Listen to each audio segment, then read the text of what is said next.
नमस्कार, स्पोर्ट्स 9 में आप सभी का स्वागत है। मैं हूं शिवेंद्र और आज बात करेंगे चौथे टी20 मैच की जो खेला जाना है जोहानिसबर्ग में। भारतीय टीम 3 टी20 मैचेस में 2-1 की बढ़त ऑलरेडी बना चुकी है, यानी सीरीज जीतने का मौका उसके पास है। और इसीलिए आज जो हमारी वॉल है वो कहती है कि सीरीज की जीत है टारगेट, और वो टारगेट है टीम इंडिया का। साउथ अफ्रीका को जिस तरह से पहले मैच में भारतीय टीम ने हराया, दूसरे मैच में भी बड़ी मुश्किल से साउथ अफ्रीका को जीत मिली, तीसरे मैच में फिर भारतीय टीम ने वापसी की, अब लिहाजा मजबूत भी भारतीय टीम ही मानी जा रही है। शुरुआत करते हैं इस बुलेटिन की और बताते हैं आपको कि पहले मैच जो है खेला जाना है जोहानिसबर्ग में। रात के तकरीबन 8:30 बजे के पर यह मैच शुरू होगा और 4 मैच की सीरीज में 2-1 से आगे है भारतीय टीम, जिसका जिक्र मैंने पहले ही किया।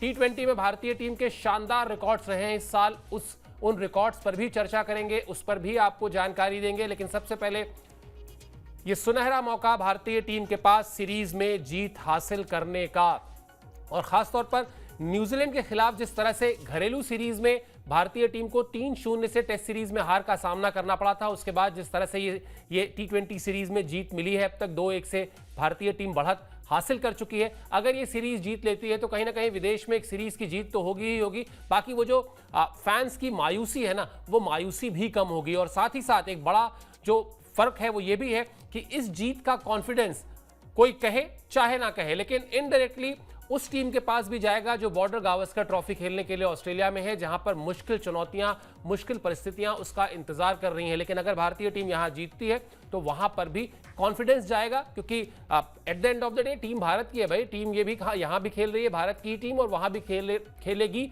भारत की ही टीम। फर्क फॉर्मेट का जरूर है, लेकिन जीत और हार का जो वाइब्स होती है ना, जो उससे मैसेज जाता है, वो बड़ा लाउड एंड क्लियर जाता है। तो कहीं ना कहीं वो भी एक फायदा इनडायरेक्ट तौर पर भारतीय टीम को होगा। चलिए आपको बताते हैं कि आज के मैच में किस तरह का प्लेइंग 11 रहने की उम्मीद है। जो कप्तान सूर्य कुमार यादव आज किस तरह के प्लेइंग 11 के साथ मैदान में उतर सकते हैं। अभी तक काफी बैलेंस दिखी है टीम, और बड़ी मजेदार बात है कि देखिए इस टीम में भी एक के बाद एक आपको सारे स्टार्स दिखाई देंगे।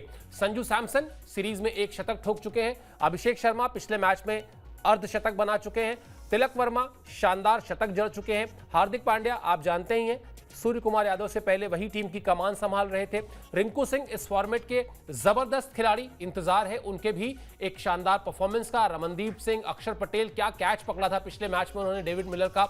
अर्शदीप सिंह पिछले मैच में शानदार गेंदबाजी। रवि बिश्नोई, जब आपको रनों में कंजूसी करने वाली गेंदबाज की जरूरत हो तो रवि बिश्नोई वहां पर दिखाई दे जाते हैं और वहां पर वो अपना काम कर जाते हैं। वरुण चक्रवर्ती दूसरे मैच में जिस तरह से भारतीय टीम सिर्फ 125 के आसपास का स्कोर डिफेंड कर रही थी, लेकिन उन्होंने वहां पर 5 विकेट लिए थे। एक तरीके से पुनर्जन्म हुआ है इस खिलाड़ी का क्रिकेट के मैदान में। तो ये संभावित प्लेइंग 11 है, और आप जैसा मैंने शुरुआत में कहा था कि देखिए क्या कमाल की बात है किस तरह का बेंच स्ट्रेंथ भारतीय क्रिकेट में इस वक्त है कि एक टीम पूरी की पूरी आपकी ऑस्ट्रेलिया में बॉर्डर गावस्कर ट्रॉफी खेलने के लिए गई हुई है, और उसके बाद ये टीम बनी है जिस टीम के हर एक खिलाड़ी को आप इस फॉर्मेट में स्टार मानते हैं। संजू सैमसन, अभिषेक शर्मा, तिलक वर्मा, हार्दिक पांड्या, रिंकू सिंह, रमनदीप सिंह, अक्षर पटेल, अर्शदीप सिंह, रवि बिश्नोई और वरुण चक्रवर्ती, और सूर्य कुमार यादव इस टीम को लीड कर रहे हैं। बड़े ही मतलब अभी बहुत कोई बड़ा सैंपल साइज नहीं है सूर्या की कप्तानी का, लेकिन एक अच्छी कप्तानी, एक बैलेंस्ड कप्तानी, और एक आप जो कहते हैं ना कप्तान के लिए बड़ा दिल होना चाहिए, वो बड़े दिल वाली कप्तानी करते हुए सूर्य कुमार यादव अभी तक इस सीरीज में दिखाई दिए हैं। और इससे पहले भी जो उन्होंने सीरीज खेली उसमें भी उन्होंने एक अच्छी मैच्योरिटी वाली कैप्टेंसी की थी। तो निश्चित तौर पर उनका भी प्रयास यही होगा कि इस सीरीज में जो है वो जीत हासिल करें और अपने नाम विदेश में जाकर सीरीज का जीतने का जो एक मतलब कह लीजिए कि जो बात होती है वो अलग ही होती है, उसकी जो बात चर्चा होती है, उसकी जो तारीफ मिलती है, उस पर जो पीठ थपथपाई जाती है, वो सब कुछ अलग लेवल का होता है। और अगर साउथ अफ्रीका में जाकर आप ये मुकाम हासिल कर रहे हैं, आप सीरीज जीत रहे हैं 3-1 से, तो निश्चित तौर पर यह भारतीय क्रिकेट के लिए टी20 फॉर्मेट के लिए बड़ी बात होगी। चलिए अगली जो क्यूरियोसिटी होती है वो ये होती है लोगों की कि भाई भारतीय टीम का क्या रिकॉर्ड रहा है, जो हमने अभी शुरुआत में कहा भी कि मतलब टी20 फॉर्मेट में कमाल की परफॉर्मेंस रही है इस साल भारतीय टीम की। क्या रहा है आपको बताते हैं और आपको भी हैरानी होगी, मतलब ये हैरान कर देने वाले आंकड़े हैं। 2024 टी20 में भारतीय टीम का शानदार रिकॉर्ड रहा है, और वो शानदार रिकॉर्ड क्या है, वो शानदार रिकॉर्ड आपकी स्क्रीन पर है। 25 टी20 मैच में से 23 T20 मैच भारतीय टीम ने जीते हैं और इसमें वो साउथ अफ्रीका को हराकर जो वर्ल्ड कप जीता था उसका फाइनल भी है। जाहिर सी बात है भारतीय टीम की आईसीसी रैंकिंग इस वक्त T20 में नंबर 1 है। नंबर 1 इसलिए क्योंकि जो रिजल्ट हमने आपको बताए 25 में से 23 मैच, मतलब अगर आप देखें तो 90% से ज्यादा मैचेस जो है भारतीय टीम ने जीते हैं और ये दिखाता है कि किस तरह का डोमिनेंस, किस तरह का दबदबा इस फॉर्मेट में इस वक्त भारतीय टीम का है।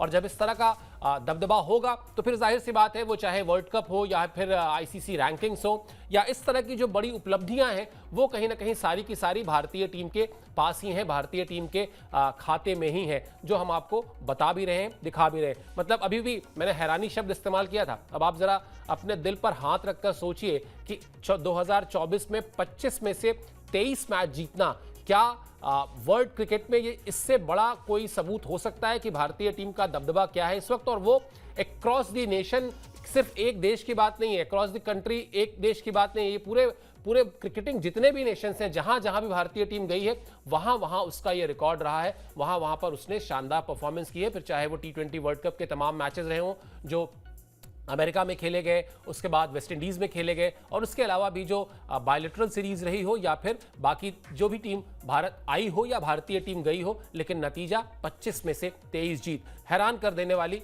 वाकई में ये आंकड़े हैं और उपलब्धि है भारतीय टीम के लिए, सूर्या के लिए। उससे पहले कप्तानी रोहित शर्मा कर रहे थे T20 वर्ल्ड कप में, उनके लिए। उससे पहले हार्दिक पांड्या भी इस फॉर्मेट में कप्तानी कर चुके हैं। तो एक मिला जुला एफर्ट, एक टीम एफर्ट जो हम कहते हैं, वो दिखाई दिया है इस फॉर्मेट में भारतीय टीम की परफॉर्मेंस में। चलिए आगे बढ़ते हैं और आपको बताते हैं कि अब किस तरह का वेदर रहेगा जोहानिसबर्ग में, किस तरह से वहां का पिच जो है वो किस तरह से बिहेव करेगी, क्योंकि इसको लेकर भी आप लोग अक्सर बड़ी क्यूरियोसिटी रहती है, आप लोग की उत्सुकता रहती है। तो बता देते हैं हल्की बारिश के आसार हैं जोहानिसबर्ग में। और हल्की बारिश में अच्छी बात यह है कि मैच से ठीक पहले वो थोड़ी बारिश हो सकती है, लेकिन जो अच्छी बात है, जो राहत की बात है वो ये है कि इससे मैच पर कोई फर्क नहीं पड़ेगा, मैच पूरा होगा। ऐसा जो खबरें जो वहां से आ रही हैं, जो हमने यहां वहां से सोर्सेज के हवाले से चीजें निकाली, उससे निकलकर यही आया कि हाँ बारिश तो होगी, बारिश का प्रेडिक्शन है, बारिश के आसार हैं और वो भी मैच से टॉस से लगभग आधे घंटे पहले ही कह रहे हैं कि बारिश होगी वहां पे। लेकिन एक तो जो बारिश है वो बहुत ज्यादा नहीं है, दूसरा मैदान में जो व्यवस्था की गई है, मतलब जोहानिसबर्ग का जो ग्राउंड है वो वैसे भी बहुत ही हाईली इक्विप्ड ग्राउंड्स में गिना जाता है। तो बारिश अगर होगी भी तो उससे कोई बहुत ज्यादा पैनिक होने की जरूरत नहीं कि मैच के ओवर्स ना कम हो जाएं या कहीं ऐसा ना हो कि फैंस को मायूसी हो और मैच ही ना हो पाए, ऐसा कुछ नहीं होगा। अभी तक की जो खबरें हैं उसके हिसाब से बारिश के बाद भी मैच पूरा खेला जाएगा, ओवर में कटौती नहीं होगी, क्योंकि बारिश जो है वो होगी तो वो होगी बहुत थोड़ी।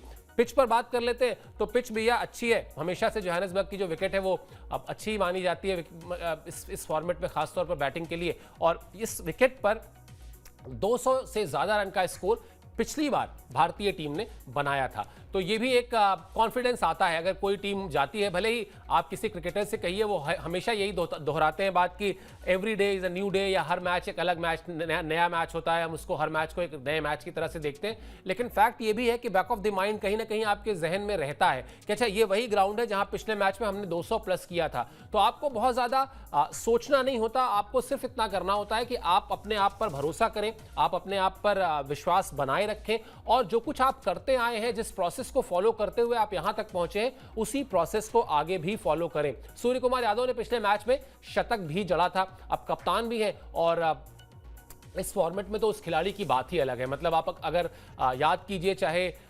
2023 में जब वर्ल्ड कप का फाइनल भारतीय टीम खेली, जहां पर उसको ऑस्ट्रेलिया के खिलाफ हार का सामना करना पड़ा, उस मैच में उस वर्ल्ड कप को अगर आप याद करिए तो आप देखेंगे कि उस वर्ल्ड कप में हर कोई चल चुका था। विराट कोहली चल रहे थे, रोहित शर्मा चल रहे थे, केएल राहुल ने रन कर दिए थे, श्रेयस अय्यर ने रन कर दिए थे। अगर किसी का ड्यू था तो ड्यू था सूर्य कुमार यादव का। तो जब फाइनल में ऑस्ट्रेलिया के खिलाफ भारतीय टीम उतरी तो ऐसा लगा कि चलो शायद ये बड़ा मैच सूर्या ने बचा के रखा था, इस मैच में वो परफॉर्म करेंगे। हालांकि उन्होंने मायूस किया, वहां पे वो रन्स नहीं कर पाए और भारतीय टीम फाइनल हार गई। ये तो एक कहानी है, सिक्के का एक पहलू है। लेकिन सिक्के का दूसरा पहलू क्या है कि उसी से 3 दिन बाद या 4 दिन बाद, जहां तक मुझे याद है, T20 फॉर्मेट में सूर्य कुमार यादव ने 70 प्लस का स्कोर किया था और बिल्कुल उसी अंदाज में किया था जिस अंदाज में बल्लेबाजी के लिए वो जाने जाते हैं। इस फॉर्मेट में, टी20 के फॉर्मेट में, जो उनका रैंकिंग्स में वो नंबर 1 रहे हैं, लंबे समय तक वो नंबर 1 पर रहे हैं और उनका दबदबा रहा है इस फॉर्मेट में। इस फॉर्मेट में उनकी बल्लेबाजी का अंदाज ही है कि उनको 360 डिग्री बल्लेबाज कहा जाता है कि भाई आप कहीं पर भी बॉल डालिए, अगर सूर्या का दिन है तो सूर्या उसको मैदान के उस हिस्से में भेज देंगे जहां वो भेजना चाहते हैं। ऐसा कहते हैं लोग कि सूर्य कुमार यादव के पास इस फॉर्मेट में खास तौर पे एक बॉल को खेलने के लिए 3 अलग अलग तरह के शॉट्स उनके दिमाग में रहते हैं और फिर वो उस बॉल को देखने के बाद अंदाजा ये लगाते हैं कि किस दिशा में बाउंड्री छोटी है या किस दिशा की बाउंड्री पर फील्डर नहीं है और फिर वो उस गेंद को उस दिशा में खेल देते हैं। तो ये बड़ी उपलब्धि है और कई बार ये भी सोचना पड़ता है कि इस काबिलियत को हासिल करने के लिए मेहनत कितनी करनी पड़ती होगी। नेट्स में आप किस तरह से अलग प्रैक्टिस करते होंगे। अगर आपको एक ही बॉल पर 3 तरह के शॉट्स सोचने हैं और मारने की काबिलियत रखनी है तो उसकी तैयारी आसान नहीं होती। लेकिन अब आसान होती तो फिर सूर्या नहीं होते और सूर्या नहीं होते तो भारतीय टीम की कप्तानी भी नहीं होती। इसलिए शायद विलक्षण ये खिलाड़ी है इस फॉर्मेट का जहां पर सब कुछ वो करते आए हैं। पिछले मैच में उनका शतक था और अभी आपको हम दिखाते हैं कि जब पिछला मैच भारतीय टीम जीती थी 11 रन से, तो वहां पर उन्होंने जीतने के बाद भारतीय टीम के क्या बयान दिया था। उस बयान में दिखाई देता है कि किस तरह से वो कप्तान के तौर पर सोचते हैं। उनका बयान, ये बयान हम आपको दिखाने जा रहे हैं, ये बयान तीसरे मैच में जीत के बाद का है। वो हमने आपको आपकी सहूलियत के लिए ऊपर लिख भी दिया है। हमने मीटिंग में जो चर्चा की थी, हम जिस तरह की क्रिकेट खेलना चाहते थे, हम चाहते थे कि युवा खिलाड़ी निडर होकर खेले, जो आज हम कर पाए। उन्हें वही करना है जो वो नेट्स में या फ्रेंचाइजी में के लिए करते हैं। अगर वो कुछ पारियों में असफल भी हुए तो कम से कम उनकी नीयत का पता चलेगा। इनके ऐसे प्रदर्शन से मेरा काम आसान हो जाता है। मुझे यकीन है कि हम सही दिशा में आगे बढ़ रहे हैं। आज तो ओवर रेट में भी हम बेहतर थे। यानी फिर मैं रिपीट कर रहा हूं, यह बयान उनका तीसरे मैच में जब भारतीय टीम जीती थी उसके बाद का है। अब इस बयान के अगर आप अलग अलग हिस्सों की थोड़ी सी जांच परख कर लें तो आप पाएंगे कि वो कह रहे हैं कि एक तो वो इंटेंट, यानी वो क्रिकेट खेलिए जो आप अपनी फ्रेंचाइजी के लिए खेलते हैं। यानी जिस तरह से आप आईपीएल में जाके निडर होकर खेलते, उसी तरह का खेल वो चाहते थे कि उनकी टीम के यंगस्टर्स दिखाएं। और ये टीम आपको, जब अभी हम संभावित खिलाड़ी दिखा रहे थे तो हमने बताया था किस तरह के स्टार्स से सजी धजी ये टीम है। तो सूर्या का एक तो ये कहना कि ये आपके सामने देखिए, जब कह रहे हैं सूर्या कि हम चाहते हैं कि उस इंटेंट से खेलें जैसे अभिषेक शर्मा ने, मान लेते हैं, सनराइजर्स हैदराबाद के लिए जिस तरह से आईपीएल में बल्लेबाजी की थी ट्रेविस हेड के साथ, कि मतलब बल्लेबाजी में आक्रामकता की परिभाषा ही उन्होंने बदल के रख दी। कितने रन बन जाएंगे ये कोई मतलब आज की तारीख में हैदराबाद की टीम जिस तरह से खेल रही थी 2024 में, आप कल्पना ही नहीं कर सकते। अपना ही रिकॉर्ड हैदराबाद की टीम ने 2024 के आईपीएल में तोड़ा था। एक बार 270 प्लस बनाया था, फिर 280 प्लस बना दिया था। तो ये एक मैसेज है कप्तान की तरफ से कि चाहे वो अभिषेक शर्मा हो, चाहे वो तिलक वर्मा हो, चाहे रिंकू सिंह हो, चाहे रमनदीप हो, आप जाइए और उसी तरह से खेलिए जिस तरह से आप अपनी फ्रेंचाइजी के लिए खेलते हैं या जिस तरह से आप नेट्स में खेलते हैं। बेखौफ होकर खेलिए और साथ ही साथ वो लिबर्टी दी है सूर्य कुमार यादव ने कप्तान के तौर पर, जो रोहित शर्मा देते हैं अपने खिलाड़ियों को, कि भाई आप अपने मन से ना ये हार का डर निकाल दीजिए, आप अपने मन से ये फेल होने का डर निकाल दीजिए। आप फेल भी हो जाएंगे तो भी ऐसा नहीं कि आपको ड्रॉप कर दिया जाएगा, आपको एक तय मौका मिलेगा, उस मौके पर आप परफॉर्म करिए। और इसीलिए शायद वो जो आप इंटेंट की बात कर रहे हैं, वो इंटेंट उनको दिखाई देता है। दूसरा, उन्होंने ये भी कहा था कि भाई अच्छी बात है कि जब यंगस्टर्स परफॉर्म करते हैं तो मेरे लिए आसानी हो जाती है। और एक बड़ी बात जो पिछले मैच में देखने को मिली, वो उसकी बहुत तारीफ भी हुई और उस पर चर्चा भी बहुत जरूरी है कि तिलक वर्मा जाते हैं और कहते हैं कि मुझे नंबर 3 पर बल्लेबाजी करने दीजिए। अब कोई कप्तान जो नंबर 3 पर बल्लेबाजी करते हुए अपने आप को इस फॉर्मेट में बहुत एक सशक्त खिलाड़ी के तौर पर साबित कर चुका है और वो कप्तान है, वो तैयार हो जाता है अपनी जगह छोड़ने के लिए और तिलक वर्मा वहां पर बैटिंग करते हैं, तिलक वर्मा वहां शतक लगा देते हैं। तो ये एक तरीके की जो आपसी सामंजस्य है, आपसी तालमेल है इन खिलाड़ियों का, एक दूसरे की सक्सेस में खुश होने की जो एक आदत है, यहां पर वो उस तरह का माहौल नहीं है कि यार एक खेमेबाजी चल रही है, ये का मतलब कोई एक खिलाड़ी रन्स कर रहा है या विकेट्स ले रहा है तो उसकी खुशी जो है वो कुछ ही लोग मना रहे हैं, सबके चेहरे पर कुछ लोग ऐसे भी हैं ड्रेसिंग रूम में। ऐसा होता था पहले, ऐसा नहीं कि ऐसा नहीं होता था, ऐसा पहले होता था कि किसी एक खिलाड़ी की कामयाबी पर सब खुश हो जाएं, ऐसा नहीं होता था। लेकिन अब यही फर्क आया है भारतीय क्रिकेट में। वो चाहे आप टेस्ट टीम की बात कर लें, चाहे आप वनडे की बात कर लें, किसी भी खिलाड़ी की सक्सेस हो, उसको सेलिब्रेट करने के लिए, उसको एंजॉय करने के लिए आप देखेंगे कि हर कोई कंधे से कंधा मिलाकर खड़ा होता है। और इसका सबसे बड़ा उदाहरण पिछले मैच में देखने को मिला जब कप्तान होते हुए सूर्य कुमार यादव ने अपनी नंबर 3 की जो एस्टैब्लिश्ड पोजीशन है, बैटिंग पोजीशन है, उसको छोड़कर तिलक वर्मा को वो मौका दिया और तिलक वर्मा ने वहां जाकर जो किया वो हम सब जानते हैं। नॉट आउट, 107 रन, शानदार बल्लेबाजी। मतलब उस तरह की बल्लेबाजी T20 फॉर्मेट में कम ही देखने को मिलती है। चलिए आगे बढ़ते हैं और हम लोग लगातार चर्चा कर ही रहे हैं इस बुलेटिन की। मतलब एक तरीके से जो मेन यूएसपी है वो एसपी यही हो गई कि कितना कमाल का परफॉर्मेंस इस साल भारतीय टीम का T20 में रहा है। एक और आंकड़ा है वो भी आपको दिखाते हैं और उससे भी समझ में आएगा कि आखिर क्यों भारतीय टीम इस बार इस फॉर्मेट में इस साल पूरा अपना दबदबा दिखाती चली है, चाहे फिर वो दुनिया के किसी भी देश में जाकर उसने इस फॉर्मेट में खेला हो। सबसे ज्यादा बार 200 रन का आंकड़ा पार किया है। 2024 में भारतीय टीम ने 8 मैचेस ऐसे हैं जहां 200 प्लस का स्कोर भारतीय टीम ने बनाया है और पिछले 5 मैच में से 4 मैच भारतीय टीम ने जीते भी हैं। यानी आप समझ सकते हैं कि किस तरह का दबदबा भारतीय टीम ने इस फॉर्मेट में दिखाया है, जिसकी मैं आज लगातार चर्चा कर रहा हूं। और ये चर्चा इसलिए हो रही है क्योंकि हम ये कह रहे हैं कि भारत के पास सीरीज जीतने का साउथ अफ्रीका में बहुत ही शानदार मौका है और वो शानदार मौका इसीलिए है क्योंकि भारतीय टीम इस साल लगातार अच्छा खेलती आई है।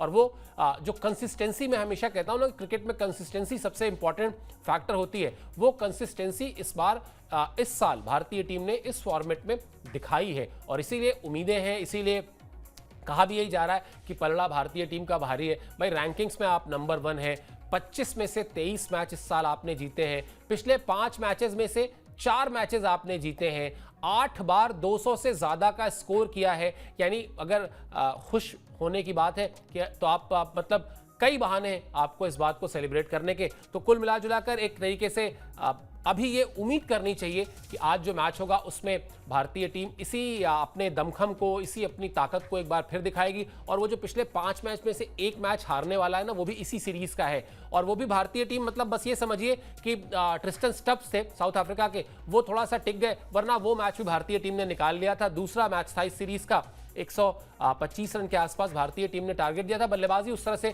चली नहीं थी क्योंकि टॉप के तीनों बल्लेबाज जो हैं, अभिषेक शर्मा, संजू सैमसन और सूर्य कुमार यादव, तीनों जल्दी आउट हो गए थे। तो वो एक ऐसा डेंट लग गया, वरना वो 5 के 5 मैच भारतीय टीम जीतती। हालांकि फिर मैं बता दूं, उस मैच में भी वरुण चक्रवर्ती ने 5 विकेट निकाल लिए थे। उस मैच में भी मेजबान साउथ अफ्रीका की टीम ने बहुत ही रेंगते रेंगते जीत हासिल की, वरना 125 रन के लिए अगर आप 19वें ओवर तक जा रहे हैं तो ये बताता है कि भारतीय गेंदबाजों ने एकदम कड़ी टक्कर दी। और वो जो एक मैसेज बड़ा लाउड एंड क्लियर दिया कि ठीक है, आज हमारे बल्लेबाज नहीं चले, कोई बात नहीं, हम हथियार ऐसे जाके नहीं डाल देंगे, हम घुटने नहीं टेक देंगे जाके, हम अपनी काबिलियत पर भरोसा रखते हैं, हम अपना पूरा एफर्ट करेंगे। और उस एफर्ट का ही नतीजा था कि उस मैच में भी साउथ अफ्रीका की टीम को जो जीत मिली वो बड़ी मुश्किल से मिली। भारतीय टीम ने उसके लिए भी उनको काफी परेशान किया, वरना ये जो 5 मैच में 5 मैच भारतीय टीम के पिछले जीते हुए होते और 25 में से 24 मैच जीते हुए थे, जो अभी 23 है। हालांकि ये जो आंकड़े वो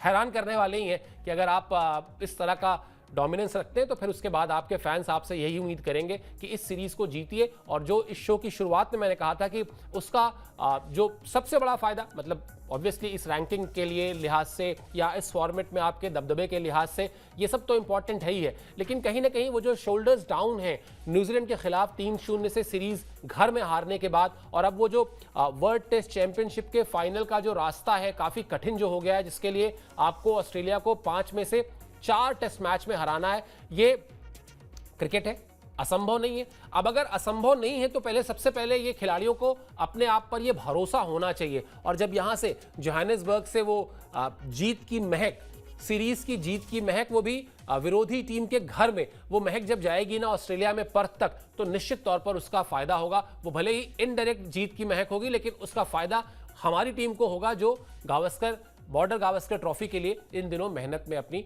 जुटी हुई है। तो रहेगी हमारी इस लगभग 8:30 बजे, जैसा मैंने बताया था, इस मुकाबले पर हमारी नजर रहेगी। और playing 11, pitch report, weather report, ये सब हमने आपको इस शो में बताया। लेकिन अभी जैसे जैसे और आगे बढ़ेगा दिन, और अगर इसमें कोई डेवलपमेंट होगी तो वो भी हम आपको जरूर आकर बताएंगे, अपडेट्स आपको जरूर देंगे, आपको कवरेज जरूर पूरी मिलेगी, इसमें कहीं से कोई डाउट नहीं है। तो आपको सिर्फ इतना करना है इसके लिए कि आप स्पोर्ट्स टाइम को सब्सक्राइब कर लीजिए, और कोई कमेंट हो, कोई सुझाव हो, कोई आपका मशवरा हो, सजेशन हो, जरूर दीजिए, हम उस पर अमल करेंगे ताकि हम आपके लिए और बेहतर कर सकें अपनी इस कवरेज को। बहरहाल इस शो में इतना ही। आप हमसे जुड़े इसके लिए बहुत बहुत शुक्रिया और आभार।